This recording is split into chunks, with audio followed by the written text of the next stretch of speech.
Hello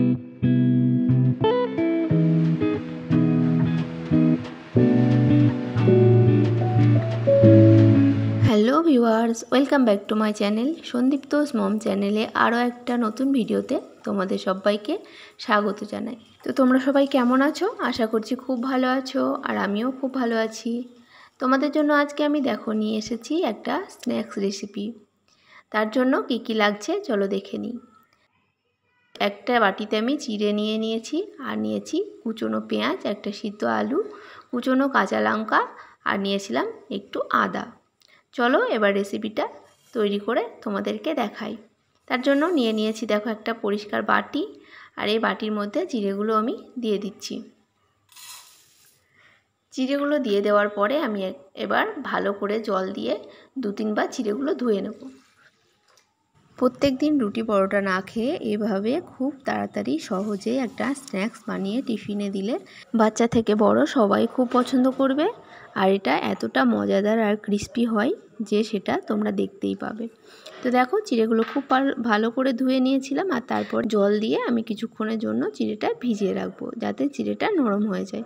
তো ঢাকা দিয়ে চিড়েটা আমি কিছুক্ষণের জন্য রেখে দিলাম, আর তারপরে নিয়ে নিয়েছিলাম একটা প্লেট, আর প্লেটের মধ্যেও একটা গ্রেটার দিয়ে আমি আলুটা গ্রেট করে রাখবো।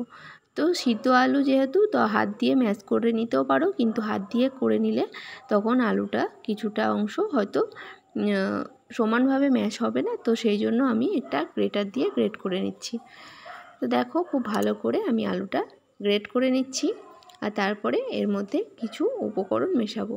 তোমাদের সবাইকে পুরো ভিডিওটা দেখার অনুরোধ রইল। প্লিজ কেউ স্কিপ করো না, স্কিপ করলে তো সবটা বুঝতে পারবে না। আলুটা গ্রেট করা হয়ে গেছে, এবার এর মধ্যে দিয়ে দিচ্ছি 1 চিমটি আদার টুকরো, তারপরে দিয়ে দিলাম কুচনো পেঁয়াজ, আর এখানে আমি মিডিয়াম সাইজের 2টো পেঁয়াজ নিয়েছিলাম, আর দিয়ে দিলাম কাঁচা পাকা লঙ্কা কুচনো। দেখো তোমাদের প্রয়োজন মতো লঙ্কাটা দেবে, আর তারপরে দিয়ে দিলাম জিরে গুঁড়ো, ধনে গুঁড়ো, আর দিয়ে দিয়েছিলাম সামান্য পরিমাণে গরম মশলা। তারপরে আমি একটা মশলা দিয়েছিলাম, তার জন্য এটা খেতে আরও টেস্টি লাগে। তো ওটা ছিল ম্যাজিক মশলা বা ম্যাগি মশলা। তো আমি ওটা চামচে আগেই নিয়ে নিয়েছিলাম, আর দেখানোর জন্য তখন আমি ক্যামেরাটা অন করা হয়নি। যাই হোক, তারপরে একটু নিয়ে দেখিয়ে দিলাম। দেখতেই পেলে চিড়েটা কেমন সফট হয়ে গেছে। আর আমি এবার চিড়েটা এর মধ্যে মিশিয়ে দেব, আর খুব ভালো করে জল থেকে চিপে চিপে তুলে নেব।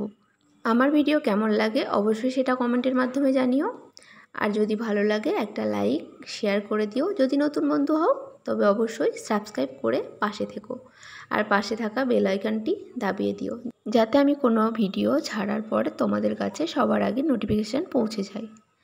দেখো আমি চিড়েটা জল থেকে খুব ভালো করে চিপে নিয়েছি, আর এবার হাতটা খুব পরিষ্কার করে ধুয়ে নিয়েছি, আর তারপর এটা আমি খুব ভালো করে মেখে নেব।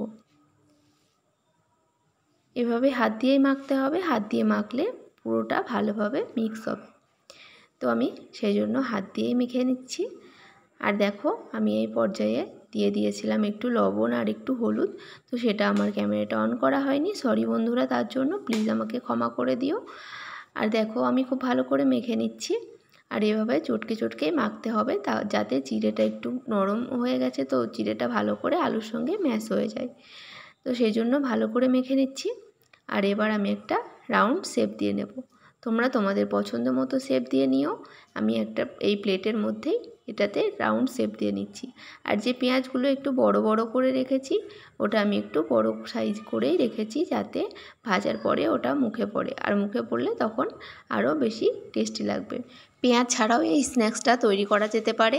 তো তোমরা যারা চাও পেঁয়াজটা অ্যাভয়েড করবে, তো তোমরা পেঁয়াজটা অ্যাভয়েড করতে পারো, কোনো অসুবিধা হবে না। সেখানে একটু ধনেপাতা তোমরা ইউজ করতে পারো, আর এর মধ্যেও ধনেপাতা ইউজ করা যেতে পারে। তো আমার কাছে ধনেপাতা ছিল না সেদিনকে, তো সেই জন্য আমি ব্যবহার করিনি। দেখো এভাবে চারিদিকটা সমান করে নিচ্ছি, যাতে কোনো দিকটা উঁচু নিচু না থাকে। তারপর একটা ছুরির সাহায্যে কেটে নেব। তো আমি আমার পছন্দ মতো কেটে নিচ্ছি, তোমরা তোমাদের পছন্দ মতো কেটে নেবে। রেসিপি বানানোর সময় বা ভিডিও বানানোর সময় আমি অনেক সময় ভুল করে ফেলি।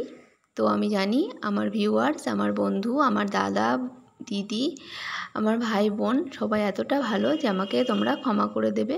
প্লিজ তোমরা ক্ষমা করে দিও। যদি কোনো ভুল করে থাকি সেটা কমেন্টের মাধ্যমে জানাবে। আমি নিশ্চয়ই পরের বার সেই ভুলটা না করার জন্য সতর্ক থাকব।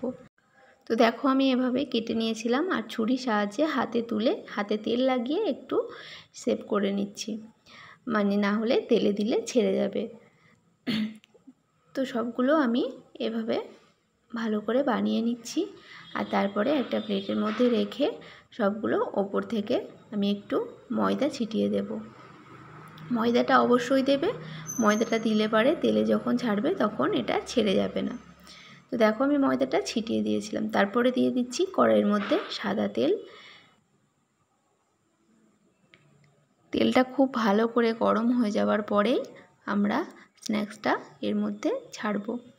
দেখো হাই ফ্লেমে তেলটা গরম করে নিয়েছিলাম, তারপরে লো টু মিডিয়ামে রেখে স্ন্যাক্সগুলো এর মধ্যে ছেড়ে দিচ্ছি। আর এটা মিডিয়াম ফ্লেমে ভাজলে পারেই খুব ভালো ভাজা হবে, একদম লো করার প্রয়োজন নেই, তাহলে তলায় লেগে যেতে পারে। দেখো এক এক করে আমি এর মধ্যে দিয়ে দিয়েছি আর এবার খুব ভালো করে উল্টে পাল্টে ভেজে নেব। তোমরা অবশ্যই বাড়িতে ট্রাই করো, ভালো লাগবে। আর বাড়িতে ট্রাই করে খেয়ে তারপরে আমাকে কমেন্টে জানিও কেমন হয়েছে। একদমই হালকা আর মুখরোচক জলখাবার, তো খুবই ভালো লাগে খেতে, খুবই সহজে বানিয়ে ফেলা যায় চটজলদি জলখাবার। বাচ্চাদের টিফিন বক্সে যদি দেওয়া হয় তো বাচ্চারা মজা করে খেয়ে টিফিন বক্স অবশ্যই খালি ফিরিয়ে নিয়ে আসবে। তো দেখো এবারটা আমি উল্টে দেব।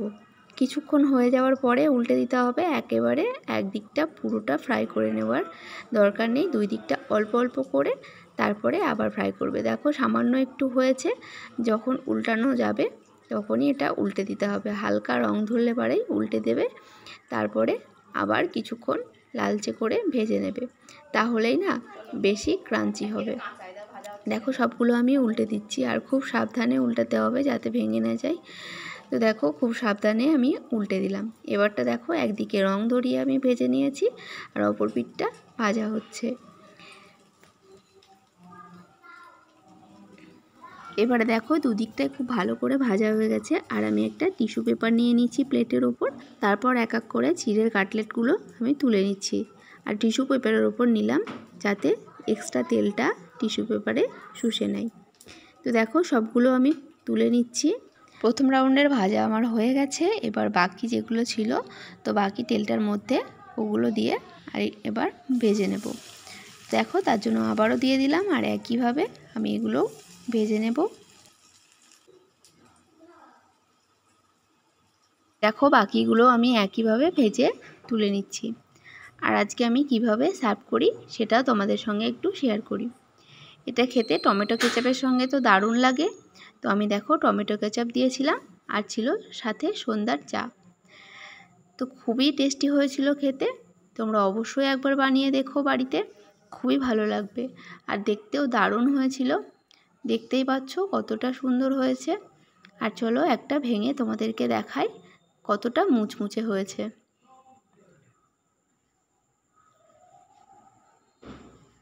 তো তোমরা দেখতেই পাচ্ছ কতটা সফট আর মুচমুচে হয়েছে, দেখো হাত দিলে একদম ভেঙে যাচ্ছে। তো সবাই খুব ভালো থেকো, সুস্থ থেকো আর আমার পাশে থেকো, আমি অবশ্যই তোমাদের পাশে থাকবো। সবাইকে আজকের মতো এখানেই tata, thank you for watching.